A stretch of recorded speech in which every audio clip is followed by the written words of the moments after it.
In the previous presentation, we have started with the practical questions related to the journal entries. Continuing that, question second, journalize the following transactions. The first category is payment of expenses. It's very easy.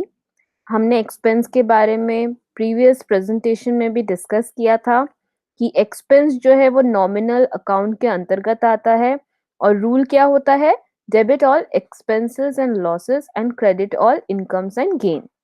अब आपका question क्या है, December 6 paid salary and rent 10,000 each. यहाँ पे बताया जाता है कि आपके बिजनेस में आप अपने एम्प्लॉयज को सैलरी देते हैं और आप अपने बिजनेस में आपने शायद कोई फ्लैट या कोई बिल्डिंग रेंट पे लिया है जिसका आप किराया भर रहे हैं 10,000 रुपए का।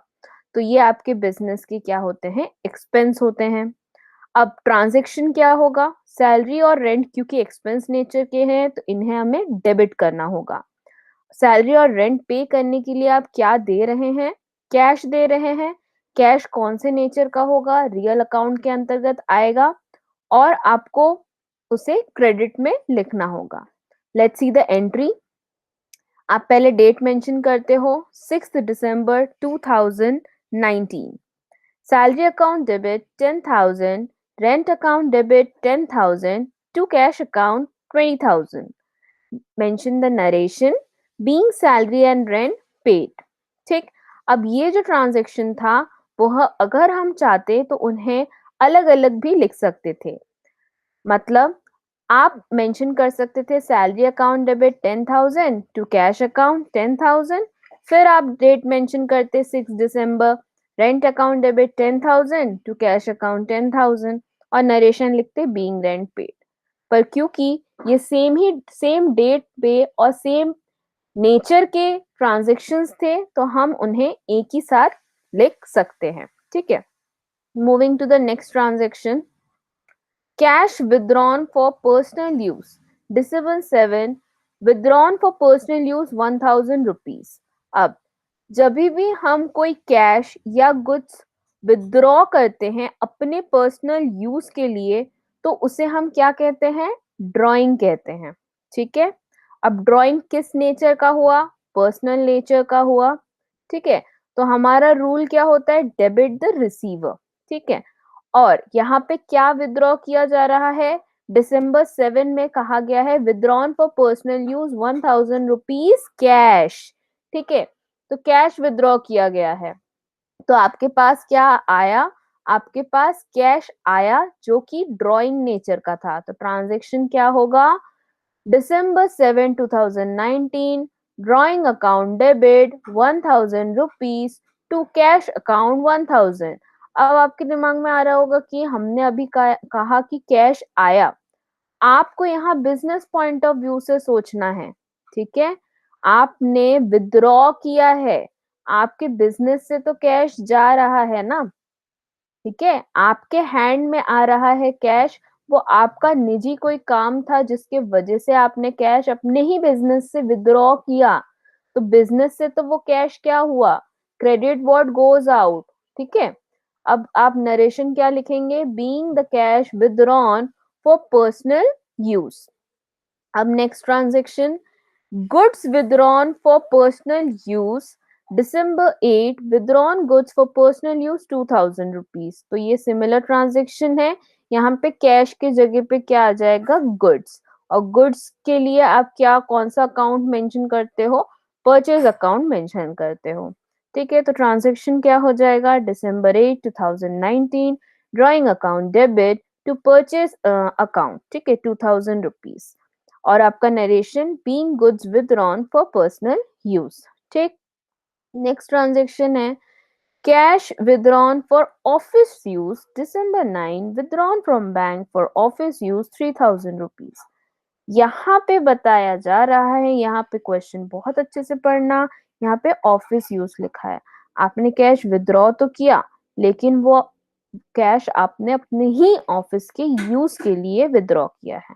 ठीक है, अब इसका मतलब होता है कि आपके बैंक खाते से वो कैश आपके हाथ में आ रहा है, लेकिन पर्पस क्या था? आपके ऑफिशियल पर्पस के लिए ही वो कैश विथड्रॉ किया गया था, तो एक अकाउंट से दूसरे अकाउंट में आ जाएगा। ठीक। कौन कौन से दो अकाउंट इन्वॉल्व हुए? एक हुआ कैश और एक हुआ बैंक। कैश का क्या नेचर हुआ? वो रियल अकाउंट का था। ठीक है। अब उसको आप क्या लिखोगे?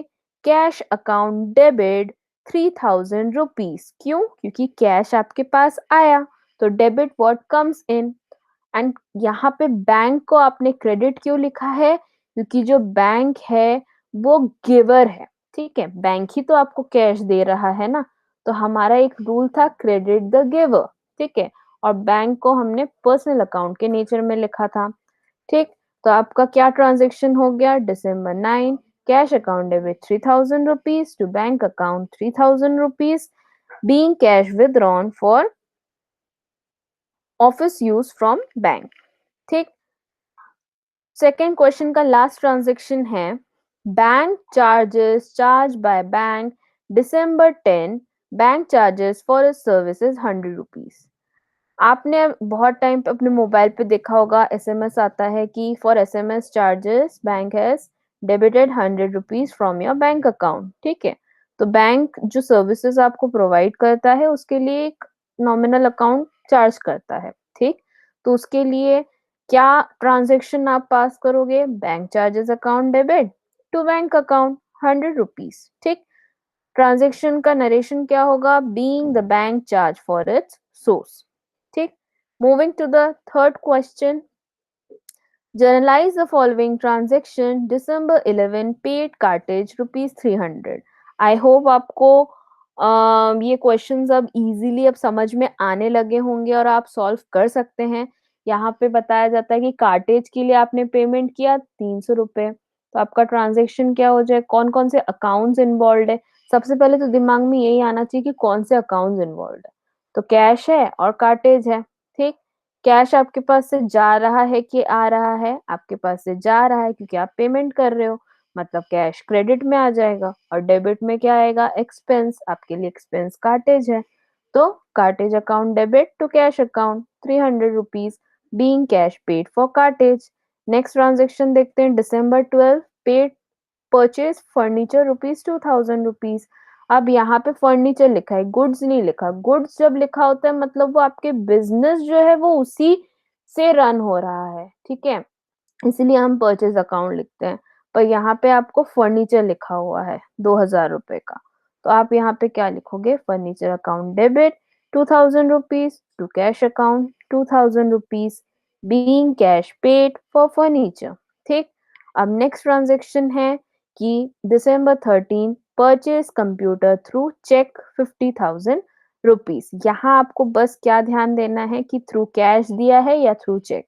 अगर थ्रू चेक दिया है मतलब बैंक अकाउंट से जाएगा, और आपने खरीदा क्या है? कंप्यूटर, तो ट्रांजेक्शन हो जाएगा December 13 computer account debit 50,000 to bank account 50,000। ठीक। Being computer purchase through cheque. अब जो ट्रांजेक्शन है यहाँ पे ध्यान से आप देखना, December 14 sold goods on credit to messrs Sharda company 10,000। ये तो बहुत इजीली ट्रांजेक्शन पास कर दोगे। Messrs Sharda account debit 10,000 to sales account 10,000 being goods sold to messrs Sharda on credit. Credit basis पे आपने सेल किया है। इसके बारे में मैंने प्रीवियस प्रेजेंटेशन में बहुत अच्छे से समझाया था कि क्रेडिट सेल होता है तो हम क्या रूल फॉलो करते हैं। इसी से रिलेटेड अब जो ट्रांजेक्शन है एक नया, उसमें बताया गया कि receive cheque from messrs Sharda and company in full settlement of amount due from them ₹9,000। आपको वही क्रेडिट का जो आपने सेल किया था उसका आपको पेमेंट मिल रहा है, लेकिन आपको 9,000 मिला था, वो 10,000 का, और फुल सेटलमेंट लिखा है, मतलब अब वो आपको और पे भी नहीं करेगा। इसका मतलब कि आपने उसे डिस्काउंट दिया है। ठीक। तो एंट्री क्या हो जाएगा? December 15 bank account debit 9,000 to messrs Sharda 10,000, और जो डिफरेंस अमाउंट है 1,000 का वो हो जाएगा आपका डिस्काउंट अलाउड। ठीक है, वो आपके लिए कहीं ना कहीं एक लॉस है, और हमें पता है कि हम ऑल लॉसेस को क्या करते हैं? डेबिट करते हैं। आपका नरेशन हो जाएगा beings check received on full settlement. अब इसके बाद हम और भी क्वेश्चंस डिस्कस करेंगे हमारे नेक्स्ट प्रेजेंटेशन में।